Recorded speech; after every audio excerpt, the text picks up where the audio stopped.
Excuse মি মানে তুমি ইয়াত কোনোবা ছোৱালীক এই গোলাপ ফুলটো থৈ যোৱা দেখিছা নেকি? ফুল? নাই একো নহয়। কথাটো ভালকে কোৱাচোন। মানে য'ত যাওঁ এটা এটা গোলাপ ফুল পাওঁ, কিন্তু কোন ছোৱালীয়ে সেই গোলাপ ফুলটো থৈ যায় আজিলৈকে গমকে পোৱা নাইচোন। হয় নেকি? গোলাপ ফুল দিয়াৰ কাৰণ কি? এইটোৱেই যে মই তোমাক ভাল পাওঁ। কি ষ্টুপিড ছোৱালীও। কি ষ্টুপিড ছোৱালী। আচ্ছা তুমি কোৱাচোন, প্ৰেম এনেকৈ কৰে? ঠিকেই কৈছা। আচ্ছা শুনাচোন। প্ৰিয়া, মোৰ নাম প্ৰিয়া।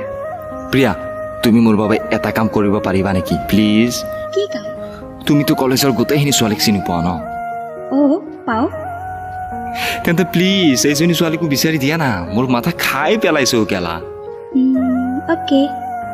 বাই দ্য ৱে, মোৰ নাম ৰাজ। ৰাজ, তোমাৰ কাম হৈ যাব। Thank U. থেংক ইউ ক'লে নহ'ব, পাৰ্টি লাগিব কিন্তু। নিশ্চয়।